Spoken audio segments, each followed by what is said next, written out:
Selamat pagi anak-anak, salam sehat, salam DJTM untuk kita semua. Harapan Pak Guru, mudah-mudahan anak-anak semuanya dalam keadaan sehat, tetap semangat, sehingga bisa mengikuti, mencermati dan menyimak video pembelajaran ini dengan saksama. Anak-anak, pembelajaran kali lalu kita bicara tentang tema 1, yaitu indahnya kebersamaan. Nah sekarang kita masuk tema 2, yaitu selalu berhemat energi. Nah sekarang kita bicara tentang pembelajaran kita adalah sub tema 1, yaitu sumber energi.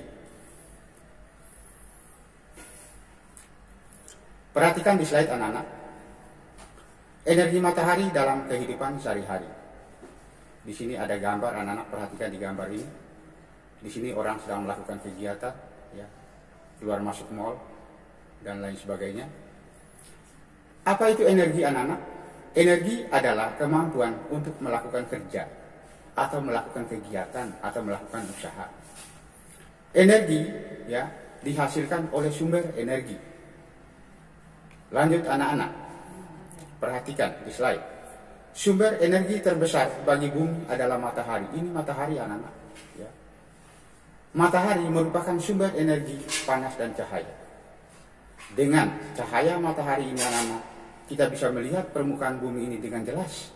Kita bisa lihat ada pegunungan, ada dataran rendah, ada bukit, ada perkebunan, ada persawahan, ada jalan raya, dan lain sebagainya. Dan juga dengan cahaya matahari kita bisa lihat dengan jelas indahnya pemandangan di pantai, ada laut. Nah, baik anak-anak, contoh manfaat matahari sebagai sumber energi. Perhatikan di layar anak-anak, Panas matahari menguapkan air di permukaan bumi dalam peristiwa daur air. Daur air itu artinya sirkulasi air. Perhatikan di gambar anak-anak, ini adalah matahari. Dengan panas matahari ini anak-anak, bisa menguapkan air di permukaan bumi ini. Permukaan bumi ini bisa laut, bisa daratan, dan bisa juga pegunungan dan lain sebagainya. Dengan panas matahari ini anak bisa menguapkan air di permukaan bumi dalam bentuk peristiwa daur air tadi. Ini anak-anak perhatikan, ini adalah tanda panah ini anak, tanda panah biru ini ke atas ini menunjukkan penguapan air dari permukaan bumi. Ini penguapan air di darat dan ini penguapan air dari air laut. Baik anak-anak, lanjut. Panas matahari mempertahankan suhu atmosfer bumi sehingga sesuai untuk kehidupan makhluk hidup. Suhu itu semacam derajat anak-anak, tingkatan panas atau dinginnya suatu benda, itu namanya suhu. Atmosfer itu artinya lapisan udara. Kemudian makhluk hidup di sini, yang dimaksud dengan makhluk hidup di sini adalah manusia, tumbuhan dan hewan, termasuk kita anak-anak. Di dalamnya adalah makhluk hidup. Kita lanjut anak-anak. Panas matahari dapat mengeringkan pakaian. Panas matahari dapat mengeringkan pakaian dan bahan makanan. Perhatikan anak-anak, ini adalah ikan hasil tangkapan nelayan. Ikan-ikan ini bisa kering anak-anak karena adanya sinar matahari. Bayangkan anak-anak, kalau tidak ada cahaya matahari, apa yang terjadi dengan ikan sebanyak ini? Tentu ikan sebanyak ini bisa terjadi pembusukan dan tentu tidak bisa dijadikan sebagai bahan makanan. Perhatikan di depan anak-anak di slide. Ini adalah cahaya matahari. Cahaya matahari menerangi permukaan bumi. Bayangkan anak-anak, kalau tidak ada cahaya matahari, dunia ini pasti gelap dan kita pun sulit melakukan suatu kegiatan. Cahaya matahari dimanfaatkan tumbuhan untuk proses fotosintesis. Proses fotosintesis di sini anak-anak maksudnya adalah proses tumbuhan mengubah sinar matahari menjadi makanan atau energi. Baik anak-anak, cahaya matahari digunakan sebagai sumber energi listrik. Kemudian energi matahari dapat diubah menjadi energi listrik menggunakan panel surya. Nah, bagaimana bentuk panel surya itu anak? Perhatikan di slide. Gambar-gambar ini anak-anak, ini merupakan gambar-gambar panel surya.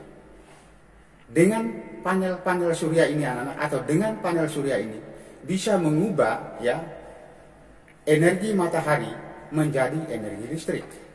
Jelas anak-anak ya, dengan panel surya bisa mengubah energi matahari menjadi energi listrik. Lanjut anak-anak, perubahan energi angin. Perhatikan di gambar anak-anak di slide. Ini adalah sederetan kincir angin anak-anak. Ya, perhatikan, angin merupakan udara yang bergerak. Energi angin memiliki banyak manfaat bagi manusia. Banyak sekali manfaatnya anak-anak ya. Salah satu sebagai sumber energi bagi pembangkit tenaga listrik. Kincir-kincir angin ini anak-anak bisa bergerak dengan adanya energi angin.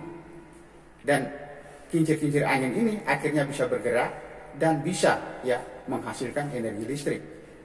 Jelas anak-anak ya. Baik, kita lanjut. Ya. Mengolah informasi dalam bentuk peta pikiran. Mengolah informasi adalah mengolah sumber data berupa gambar atau teks menjadi sebuah informasi yang lebih jelas. Informasi itu anak-anak sama dengan pesan atau pemberitahuan.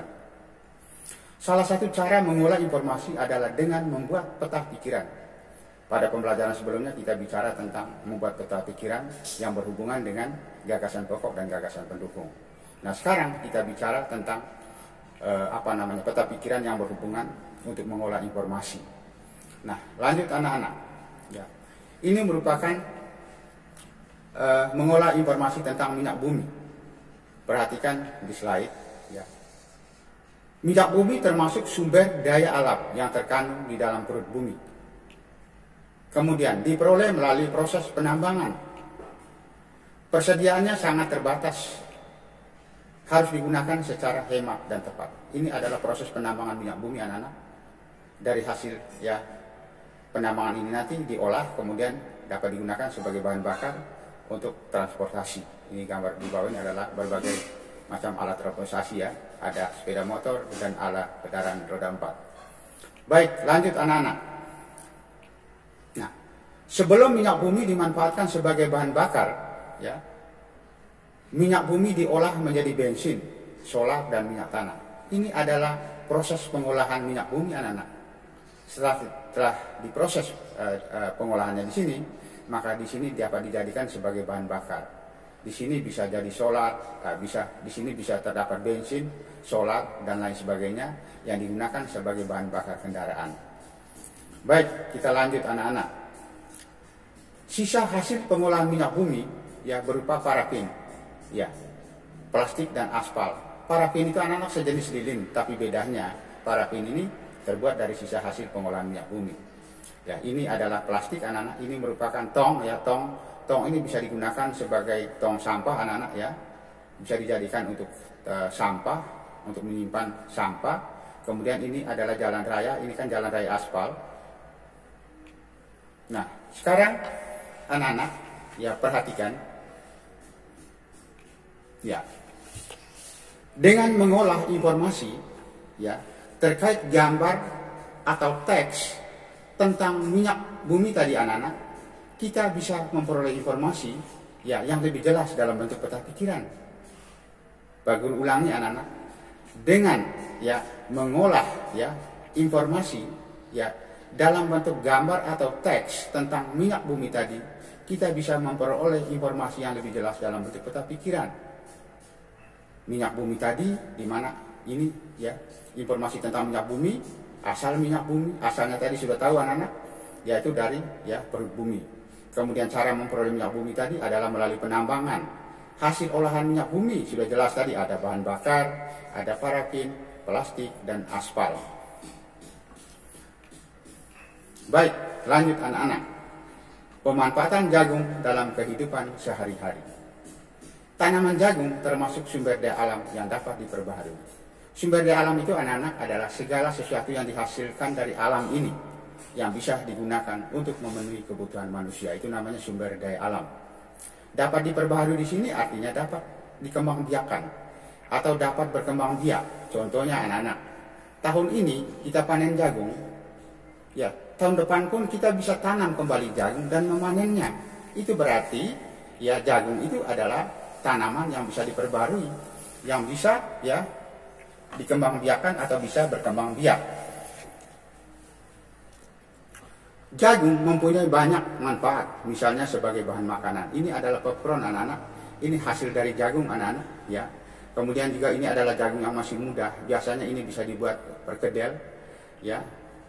Kemudian di sini adalah biji jagung anak-anak. Biji jagung ini bisa dibuat sebagai kerajinan ya, contoh umpamanya kita membuat pola gambar di kertas, yaitu membuat kupu-kupu ya. Setelah ada pola gambarnya, kemudian kita menempel biji-biji jagung ini, maka setelah itu ya bisa ya, setelah selesai ya betul-betul kelihatannya indah seperti kupu-kupu ya.